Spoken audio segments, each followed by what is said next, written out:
Here we go again. Man United transfer news is up in full swing as business is happening. The first bid has gone in for Branthwaite. It will likely be rejected, but Everton are expected to lower the fee. David Ornstein has confirmed the Branthwaite bid. Manchester United set to trigger Joshua Zirkzee's release clause, but does that mean that he will join? Update on Cunha, update on Ivan Toney, update on Joao Neves, Leny Yoro, and other Manchester United targets. But we're going to start with the Branthwaite news, as that is the story that is hot at the moment, and then we're going to get into all the latest transfer news, and I'm going to summarize it for you guys in 10 minutes so you're up to date with all the transfer news as of now, because there's lots coming out. So please do that like button, and of course subscribe down below if you're new. Jarrad Branthwaite is edging closer to a move to Manchester United. There is anticipation a deal will be concluded by the end of the month. June 30th deadline, PSR feeling it will be done. Though it's been reported that there are issues with the fee for Branthwaite, it's merely a matter of sorting out the add-ons and clauses, and there is confidence a move will be concluded before July, said Jack Calvert. Feels like a deal should be done by June 30th because Everton do have financial pressure to sell. It has been confirmed by the very credible David Ornstein. Man United have made an opening offer of $35 million for Everton defender Jarrad Branthwaite. The bid for the 21-year-old is viewed by Everton as unacceptable, and it's expected to be rejected in due course, obviously. And some people are saying it may be stupid bidding $35 million, but what Man United are doing is you're asking for $70 million, that's unreasonable, so we're going to bid $35 million because that's unreasonable as well. If you're going to be unreasonable, we're going to be unreasonable. We need to meet in that middle ground, which is around the £50 million mark, which is a fair fee. The good thing that Man United have is if they don't get Branthwaite, there's lots of good alternatives out there. The centre-back market's very good, and they've got no serious competition for Branthwaite. And Everton's financial situation means that Everton are in a position where Everton are going to be expected to lower the fee. United are testing the waters. I think the next bid will be about $45 million, and then I think a deal will be struck in the $50 million range, which could include add-ons. The United Muppeteers then said this: I am unsurprised by the lowball bids. As I've shared numerous times, United's strategy is to put pressure on Everton's financial situation in June. They believe Everton will need the money and that $50 million would likely be enough. If not, alternatives await. Man United have made it clear we're not going to be the team that overspent like we did on Maguire. City walked away when Maguire went over $60 million. United are very clear. If it's $50 million, we walk away. There's other alternatives out there, and there's some really good alternatives out there. It was said that Man United are hoping to strike a deal with Everton for Jarrad Branthwaite after agreeing personal terms for the defender. United are also pursuing a deal for Leny Yoro, but there is fierce competition. David Ornstein's completely confirmed that Man United and Liverpool are actively pursuing the Leny Yoro deal, although he seems like he's set on Real Madrid. He's got 1 year left on his contract, so he can always just spend another year at Lille and go to Real Madrid for free like Mbappe did, or Lille at the end of the window don't want to lose him for free, so they sell him for cheap like Camavinga to Real Madrid. Lille are trying to get money out of Real Madrid, like what happened with Camavinga, and eventually the fee ends up being really low because you're at the end of the window, they've got 1 year left on their deal, and they want that Real Madrid. So I kind of expect Leny Yoro to go to Real Madrid, if I'm going to be honest with you guys. And I think if Leny Yoro goes to Real Madrid, that means that we make a move for Todibo. We've got some more updates coming in from the United Muppeteers on their podcast, and 3i JJI J4 has completely confirmed some of the updates that United Muppeteers have obviously said on their podcast. They've been very credible with their information this last year. I can't really fault the Muppeteers for their credibility, because a lot of the stuff they're saying has checked out. They're not always spot on, but a lot of it has checked out. It's been very credible. Deal for Branthwaite's going in the right direction. We know that. Berard is going to be the one who is ending those things. When Berard comes in on July 13th, he's going to be the ones ending the deals, getting involved in the deals, which is good. Leny Yoro is a real target, but is still expected to go to Real Madrid. And Zirkzee profile is of interest.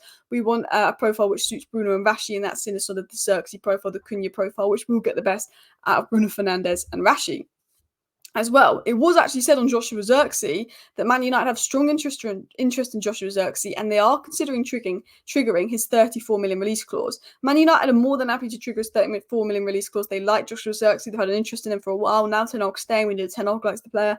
Dutch link. But the player wants to be that main guy up front, and Højlund's there. And while I think he could start over Højlund, I think there's that competition where AC Milan is the main guy. So there's the expectation he might go to AC Milan because he's guaranteed more game time. Although Man United have a bigger pool than Milan, I think Zirkzee's a guy who left Bayern Munich because he wants to do what's best for his career, and he might view AC Milan as the better option for his career. This goes into more info. Ten Hag wanted Martial to be important when he came in, so would have loved that kind of profile, and that's true. When Ten Hag came in pre-season, Martial, Sancho, Rashford was the front three. It's worked well in pre-season. Martial was basically injured the whole of his third season. He'd basically given up on him now, but Martial, if he wasn't injured, was the kind of player, if you looked at Martial in that season under Ollie, You know, when we were getting like the NHS Martial, that was the kind of player that Ten Hag wanted, someone that could drop deep and facilitate his wingers, because to get the best out of Rashford, you want a more Firmino, Martial kind of player than Højlund. Højlund requires creative wingers to give him service because he's a great goal scorer. But if you want to get the best out of Rashford, you want a facilitator winger, because you've got wingers that score. Garnacho can score, Rashford can score, Olise can definitely score as well. Zirkzee's agent is holding up a deal with Milan, and interest in Toney is there, but for the right price. Man United do like Ivan Toney, but again, only for the right price. And one name that's been mentioned is Cunha. Cunha was actually interviewed about the links to United, and he says, it's exciting to be linked to someone like Manchester United, but he said, look, that doesn't necessarily mean anything's happening. He's happy at Wolves, but he said, you never know. That's what Cunha literally responded to the links himself. It was also said that Ten Hag needs to give up some responsibility, and Leny Yoro did a report earlier today saying there's an expectation that Ten Hag will give up some responsibility. Wan-Bissaka could still leave, and Frimpong is not one who is being looked at right now.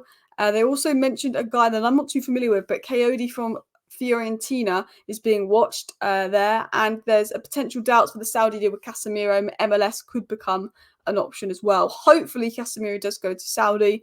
And for the 100th time, interest in Olise, you've got to sell Greenwood first. Essentially, for Manchester United to have any chance of getting Olise over the line, it is selling Greenwood, potentially moving on to Sancho. I did my own transfer roundup using not just what the Muppeteers had said, but Ornstein, Whitwell, all the credible journalists. I did a little transfer roundup here, which gets into everything that the credible sources have given us, and I said if 35 million people submitted for Branthwaite with the belief inside Man United that Everton will lower their 70 million fee to 50-55 million due to financial pressure. Zirkzee, Olise, Fofana, Todibo and Doué are other targets. United are aware of the prices and want to finalise Branthwaite first, because they know how much these guys will cost, but they don't know how much Branthwaite will cost, so we're leaving those guys ready because we can plan around it. The profiles of Zirkzee and Cunha are highly admired for the striker option. Man United would be willing to activate the 34 million release clause for Zirkzee if he wants to move, but he seems to prefer AC Milan. Leny Yoro is wanted, but likely will go to Real Madrid, making Todibo potential pursuit afterwards if Lindelof and Maguire are sold.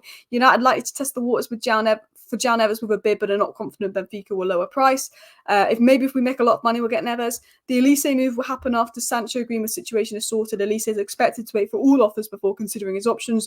Doué is an alternative if Olise deal falls apart, with Nico Williams also considered, though his wages are seen as a stumbling block by Ineos. Casemiro is expected to move to Saudi. That's the info I got today, but different to the Muppeteers, which would prompt Man United to pursue a midfielder. A move for Fofana is seen as likely after the Euros, though there will be a lot of competition. Hjulman and Joao Gomez are ones to watch, with Neves being a possibility only if there's significant sales. Kirkus is the main option at left back, depending on the fee. Bard, Locker, Aitnor and Maatsen have also been considered. Ivan Toney is another striker admired, but his acquisition depends on the price and other options. Man United are willing to pay what it takes for Sesko and have more money to spend than letting on. We were willing to pay what it takes for Sesko in terms of his release clause, but obviously Sesko is now staying at RB Leipzig, but we were more than willing to pay what it takes for Sesko, and we have a bit more money than sort of what we said. So the fact that we were willing to pay for Sesko's release clause, but we didn't in the end, because obviously Stade Leipzig said that there is money there. Man United continue to work, and due diligence on Brentford striker Ivan Toney is happening at the moment. Ten Hag is keen and likes the player. And then obviously we had that big report from Leny Yoro that came out earlier, and it basically said this. Leny Yoro released this informative piece on Ten Hag. He said United want to reduce Ten Hag's role in recruitment, and he's open. They want a new head of recruitment.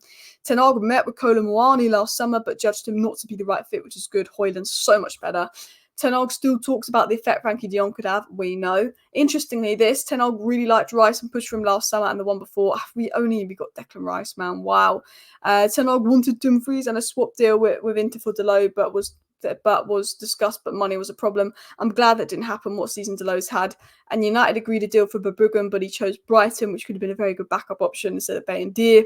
And that Ten Hag wanted Gakpo at striker in the first summer. Even though I see Gakpo as a winger, and even though I think Gakpo is better as a winger, Ten Hag did want, obviously, Gakpo originally at United. I think he wanted Gakpo and Antony originally, but obviously we spent so much on Antony that was literally no chance of us getting Gakpo, because the fee we pay for Antony is ridiculous, which means we're unable to sell him as well. Anyway, people, that is a roundup of all the latest Manchester United news in 10 minutes for you guys. Please hit that like button. Of course, subscribe down below if you're new. Thank you for watching. Bye.